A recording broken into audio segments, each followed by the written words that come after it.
Salut à tous, j'espère que vous allez bien. En tout cas, moi ça va. Bienvenue au nouveau sur cette chaîne. Dans cette vidéo, j'aimerais qu'on parle de l'actualité sénégalaise. J'aimerais qu'on parle dans cette vidéo de Bassirou Diomaye Faye, le nouveau président du Sénégal. J'aimerais qu'on parle de ces élections rocambolesques là qui se sont passées au Sénégal. Oui, je me permets de dire élections rocambolesques parce que voilà, le président du Sénégal actuel, on n'a pas du tout, c'est-à-dire qu'on ne l'a pas du tout vu venir. On quitte de quelqu'un qui était en prison il y a de cela moins de 2 semaines, le gars était en prison, il sort et à peine 10 jours après, il est élu président du Sénégal. Est-ce que ce n'est pas digne des histoires qu'on voit souvent dans les films? Bref, quelles sont donc les leçons aussi très importantes que ces élections sénégalaises ont à nous apprendre? Mais au-delà de toute chose, concentrons-nous d'abord sur l'historique de ces élections sénégalaises-là. Donc on va même d'abord commencer par là. Pour ceux et celles qui me découvrent pour la première fois à travers cette vidéo, moi c'est Leslie Mekongo et si on parle de l'Afrique et de tout ce qui tourne autour de l'Afrique, tout ce qui tourne autour de l'Afrique qui peut en fait faire en sorte que les consciences africaines puissent être réveillées. Donc, si ces sujets-là t'intéressent, je t'invite à faire un tour sur ma chaîne et à voir les nombreuses vidéos que j'ai déjà eu à faire sur cette chaîne. Mais surtout, abonne-toi et n'oublie pas d'activer la cloche de notification afin de ne manquer aucune de mes nouvelles vidéos sur cette chaîne. Ce qu'il faut savoir, c'est que au départ, on ne connaissait pas Bassirou Diomaye Faye. Le candidat qui était dans toutes les bouches des Sénégalais, c'était Ousmane Sonko. Et la question que beaucoup de personnes se posent, c'est que, mais comment est-ce que on quitte Ousmane Sonko à Bassirou Diomaye Faye? À quel moment est-ce que la transition a eu lieu? Je tiens aussi à préciser ici que Ousmane Sonko a voulu se présenter parce que quand il a annoncé justement qu'il devait se présenter pour les élections présidentielles sénégalaises de février 2024, ça a fait toller dans les réseaux sociaux. Et du coup, il y a eu je sais pas comment je vais dire ça, il y a eu des choses qui ont été mises en place autant pour moi. Il y a des magouilles qui ont été faites par qui, je ne sais pas, afin de pouvoir écarter Ousmane Sonko. On se souvient forcément, ou du moins vous vous souvenez certainement de cette accusation-là qui pesait contre lui. On a vu une jeune femme venir faire des accusations de viol et de menaces de mort qui a en fait résulté à ce que Ousmane Sonko soit condamné à 2 ans d'emprisonnement. Donc c'est comme ça que Ousmane Sonko en fait il avait été déjà mis depuis avril, hein, non si je me trompe pas, non depuis mai, je pense que c'est le 25 mai 2024 qu'il a été condamné à 2 ans d'emprisonnement. Bassirou Diomaye Faye quant à lui était déjà en prison quelque temps avant Ousmane Sonko. Lui il avait été en prison mais il n'était pas encore condamné, c'est très important de le préciser ici les amis. Bassirou Diomaye Faye n'était pas encore condamné, il était juste en détention provisoire, en détention préventive ou encore ce qu'on appelle, il était en garde à vue. Mais bon, quand je vois 9 mois de garde à vue, je me pose la question de savoir, mais moi je pensais que les gardes à vue c'était les affaires de 2-3 jours, maxi un mois, à tout casser. Mais quand je vois 9 mois de garde à vue, je me dis, waouh, ok, ça c'est déjà, ça c'est une sorte de, ça c'est déjà une condamnation. 9 mois de garde à vue, c'est incroyable. Mais bon, bref, ça c'est pas le sujet de cette vidéo. Et Bassirou Diomaye Faye, déjà, comme je disais, il avait été arrêté pourquoi? Pour diffusion de fausses nouvelles, outrage à magistrat et diffamation envers un corps constitué. Bon, pour dire simplement, en fait, il avait été accusé parce qu'on lui reprochait en fait d'avoir critiqué les magistrats qui ont décidé de juger Ousmane Sonko en appel dans le procès en diffamation intenté par le ministre Mamé Baye Niang. C'est pour cela en fait qu'on l'avait arrêté et qu'on l'avait mis en détention provisoire. Maintenant, la question que je me pose, c'est que ok, il était en détention provisoire, il avait aussi déjà eu à déposer sa candidature qui avait été acceptée. Bon, acceptée pas d'un coup comme ça parce qu'il y avait encore des vérifications qui avaient à faire, mais bon, sa candidature a été finalement acceptée. Mais la question que je me posais et que je me pose même, bon, que je me posais, c'est que est-ce qu'il aurait été possible s'il n'avait pas eu la loi d'amnistie qui a été votée par les députés sénégalais? Est-ce que si cette loi-là n'avait pas été votée, bon, déjà on reviendra sur ça un peu plus tard dans la vidéo, est-ce qu'il aurait quand même pu faire sa campagne électorale? Comment en étant en prison? Ça, c'est la question qu'on se pose. Bah oui, contrairement à ce que vous pouvez penser, oui, il aurait été possible pour Bassirou Diomaye Faye de pouvoir mener sa campagne électorale depuis la prison. Parce que si on se rappelle, rappelez-vous du président brésilien comment il s'appelait déjà, Luis Inácio Lula da Silva, qui avait été condamné lui aussi pour corruption en 2018 et a tenté de se présenter aux élections présidentielles depuis sa cellule. Mais sa candidature malheureusement avait été, comment je dirais, abruptement invalidée, justement parce que au cours de cette candidature-là, il y avait eu condamnation, raison pour laquelle lui aussi n'avait pas pu, n'est-ce pas, être présenté pour les élections présidentielles du Brésil. Mais tout ça, je vous raconte ça tout simplement pour vous dire que oui, c'était possible pour Bassirou Diomaye Faye de faire sa campagne électorale depuis sa prison. Il aurait pu le faire aujourd'hui, il y a les réseaux sociaux, ça aurait pu se passer via ces médias-là. Il aurait aussi pu battre campagne à travers une délégation qui lui aurait servi de porte-parole. Et ce qui est aussi important de noter ici, c'est que même quand la candidature est acceptée, et que le candidat qui a présenté sa candidature est en prison, il lui faut une autorisation du juge d'instruction de son dossier pour pouvoir mener toute activité politique liée à la campagne électorale. Donc, même si sa candidature avait été acceptée, il lui fallait quand même cette autorisation-là. Tenez tout d'abord à pouvoir vous expliquer cela. Mais c'était sans compter la loi d'amnistie que je n'ai pas du tout vu venir. Je ne sais pas si les Sénégalais ont vu cette loi-là venir, qui a été proposée par le président Macky Sall. Je me pose la question de savoir, mais pourquoi le président Macky Sall a proposé cette loi-là? Parce que pour moi, en fait, c'est comme genre se mettre une balle à soi-même dans le pied. Parce que en faisant cela, il libère Ousmane Sonko et il libère Bassirou Diomaye Faye. Mais je pense qu'il a fait cela parce qu'il y avait déjà beaucoup de tensions au Sénégal et il voulait tout simplement apaiser les tensions sociales et politiques. Bref, j'ose croire que c'est la raison pour laquelle il a présenté cette loi-là qui a finalement été votée par les députés sénégalais.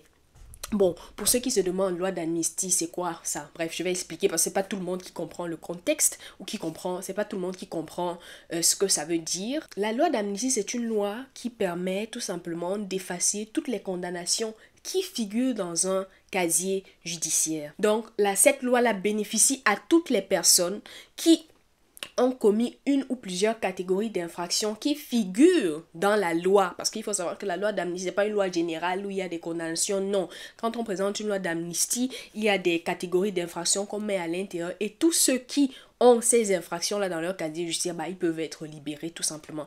Et comme je disais déjà tantôt, c'est comme cela que Ousmane Sonko et Bassirou Diomaye Faye ont pu être libérés. Et ce qui est incroyable dans tout ça, c'est qu'à peine libérés, ils sont déjà dans les rues, qu'ils étaient déjà dans les rues, à peine 10 jours des élections présidentielles pour pouvoir mener leur campagne électorale. Et il fallait voir le monde qu'il y avait autour d'eux. Il fallait voir les jeunes qui étaient là et qui les acclamaient. C'était tout simplement magnifique à voir. Bon, enfin, pour moi en tout cas. Voilà en gros ce qui s'est passé. Voilà en gros ce qui s'est passé pour que Bassirou Diomaye Faye, ou plutôt je dirais son excellence Bassirou Diomaye Faye, vu que maintenant c'est lui le président du Sénégal, je pense qu'il va prendre fonction le 2 avril, si je ne me trompe pas, corrigez-moi si je me trompe, mais je pense que c'est le 2 avril, donc la semaine prochaine. Donc c'est comme ça qu'il a pu arriver justement à la tête de la présidence du Sénégal. Maintenant, j'aimerais qu'on se concentre sur sa personne. Qui est Bassirou Diomaye Faye? Qui est cette personne-là qui quitte de prisonnier à président de la République? Vraiment, je ne sais pas s'il y a déjà une histoire comme ça. Un prisonnier qui sort 10 jours après, il devient président de la République. Eh bien, Bassirou Diomaye Faye est né le 25 mars 1980 à Diaganao. J'espère que j'ai bien prononcé ça, les amis sénégalais. Il a donc fêté son 44e anniversaire en étant président de la République du Sénégal. Bon, je dis ça juste comme ça.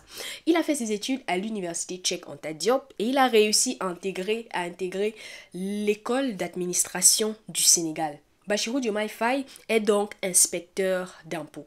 Militant syndicaliste, il est secrétaire général du syndicat des impôts et des domaines et en 2014, il s'engage en étant membre du parti PASTEF, PASTEF qui signifie Patriote africain au Sénégal pour le travail, l'éthique et la fraternité. En 2022, il devient secrétaire général de ce parti-là. Et c'est tout pour son parcours. C'est-à-dire, nous ne sommes pas là devant un profil d'un président de la République qui est passé par divers postes dans l'administration, maire, député, ministre ou bien que sais-je encore. Nous sommes là face à quelqu'un qui quitte d'inspecteur d'impôts à président de la République, d'inspecteur d'impôts puis à prisonnier même, et ensuite à président du Sénégal. Donc, je pense en réalité que malgré le fait que Bassirou Diomaye Faye soit le président du Sénégal, je pense en fait que Bassirou Diomaye Faye c'est juste le côté visible de l'iceberg. Parce que quand on regarde sa relation avec Ousmane Sonko, il faut savoir que c'est le bras droit d'Ousmane Sonko. Depuis des années, ils travaillent ensemble. Donc je pense en réalité que lui, c'est juste le côté visible de l'iceberg. Mais la personne en réalité qui va travailler dans ce Sénégal, la personne en réalité qui va diriger ce Sénégal, je pense que c'est Ousmane Sonko quand même. Je pense que c'est lui. Je pense vraiment que c'est lui. Mais bon, ça reste mon avis personnel. Quelles sont donc les leçons que ces élections présidentielles-là ont à nous apprendre? Quand on regarde tout ce qui s'est passé depuis ces années au Sénégal, quelles sont donc les leçons que nous pouvons apprendre de cela? Moi, je vois tout simplement l'abnégation du peuple sénégalais. Parce que lorsque Ousmane Sonko a présenté sa candidature aux élections présidentielles et qu'il y a eu des accusations qui ont pesé contre lui, des accusations de vol, des accusations de menaces de mort, tout de suite, les Sénégalais sont sortis dans les rues et ont montré leur mécontentement parce que tout le monde avait compris en fait que c'était des choses qui avaient été mises en place. On allait fouiller on allait fouiller dans son passé pour ressortir des histoires qui devaient lui porter préjudice. Clairement, c'était pour l'écarter de la candidature à la présidentielle 2024. Tout simplement. Mais nous avons vu les populations sénégalaises qui sont descendues dans les rues, qui ont manifesté, qui ont montré leur mécontentement, qui se sont fait entendre surtout. Alors je ne suis pas ici en train d'apprécier forcément ce qu'ils ont fait. Je ne suis pas non plus ici dans cette vidéo en train d'essayer d'inciter d'autres Africains ou d'autres peuples de faire cela. Mais je tiens tout simplement à dire que pour qu'il y ait évolution, il faut qu'il y ait le sang qui coule. Pour qu'il y ait une évolution, quand on regarde aujourd'hui l'Europe est aussi développée qu'elle est aujourd'hui, c'est parce qu'il y a des gens avant qui sont morts, c'est parce qu'il y a des gens avant qui ont versé leur sang pour que l'Europe puisse ressembler à ce que ça ressemble aujourd'hui. Donc, j'apprécie beaucoup les populations sénégalaises dans ce sens-là. En ce sens-là qu'ils se sont battus. Même quand Ousmane Sonko a été arrêté, ils sont sortis, ils ont manifesté dans les rues. Même quand le président sortant, Macky Sall, a voulu prolonger la date des élections, ils ont manifesté encore dans les rues. Les gars, à chaque fois qu'il y avait un truc qui passait pas dans leur tête, ils sortaient et ils manifestaient dans les rues. Et aujourd'hui, on voit qu'ils ont été récompensés parce que les résultats parlent d'eux-mêmes. Le choix du peuple a été élu. Et quand on regarde même dans l'histoire, on se rend compte que le Sénégal, dans cette région de l'Afrique-là, a toujours montré l'exemple à travers sa démocratie. Parce qu'au Sénégal, c'est le pouvoir du peuple par le peuple. Bon, si on fait exception de Macky Sall, bien évidemment. C'est le pouvoir du peuple par le peuple. Parce qu'aujourd'hui, c'est le peuple qui est au pouvoir. Parce que c'est le peuple qui a voulu placer ce candidat-là à la tête du Sénégal. Donc ça, c'est la première leçon que le Sénégal nous envoie à travers cela. La deuxième leçon que ces élections sénégalaises nous apprennent, c'est que on peut quitter de zéro dans la vie pour devenir un héros, pour devenir quelqu'un. Mais regardez-moi ce monsieur, Bassirou Diomaye Faye, qu'on n'a pas du tout vu venir, qu'on ne connaissait même pas, à qui on ne s'intéressait pas. Parce que quand on regardait les candidats de l'opposition, c'était Ousmane Sonko qu'on pensait. Le gars est quitté de rien pour devenir aujourd'hui président de la République du Sénégal. Président du Sénégal, c'est tout simplement pour vous dire à quel point il peut y avoir des surprises dans la vie. Donc, je profite aussi de dire en fait que peu importe ce que vous voulez faire, il ne faut pas abandonner et surtout sachez en fait que la vie nous réserve beaucoup de surprises. Si vous avez demandé à Bassirou Diomaye Faye il y a cela 2 ans s'il allait être président du Sénégal, il allait vous dire non. C'est Ousmane Sonko qu'on voyait, tout le monde voyait Ousmane Sonko. Mais aujourd'hui, il est président, ou il sera, ou il est déjà président du Sénégal. Donc ça c'est la deuxième leçon que ces élections-là ont à nous apprendre. La troisième chose, pas une leçon forcément, mais la troisième chose que j'aimerais aussi ajouter, je profite pour ajouter cela dans cette vidéo, je pense précisément ici au Bénin et au Cameroun qui auront leurs élections présidentielles en 2026 et en 2025 respectivement, si je ne me trompe pas. Et je profite pour inviter tous les Béninois et tous les Camerounais à suivre l'exemple du Sénégal. allez vous inscrire massivement sur les listes électorales. Arrêtez de rester dans vos maisons et de dire qu'on vote, qu'on ne vote pas, on connaît déjà qui va gagner. Arrêtez d'avoir ce langage-là. Arrêtez d'avoir cette manière de penser-là. Allez vous inscrire sur les listes électorales et allez changer l'avenir de vos pays de grâce. Arrêtez de dire on connaît déjà comment ça va se passer. Oui, même si vous connaissez déjà comment ça va se passer, faites en sorte que les choses puissent bouger. Participez et votre devoir, c'est un devoir pour tout citoyen d'un pays d'aller voter. C'est un devoir, il n'y a pas d'excuse à le faire. Vraiment, inscrivez-vous massivement sur les listes électorales. Donc voilà ce que j'avais à partager avec vous dans cette vidéo. Dites-moi ce que vous en pensez. Dites-moi ce que vous pensez de Bassirou Diomaye Faye. Dites-moi ce que vous en pensez des élections présidentielles sénégalaises. Bref, donnez-moi vos avis en commentaire. Et moi, je me ferai comme d'habitude un plaisir de vous répondre. Portez-vous bien jusqu'à la prochaine vidéo. Bisous. Ciao.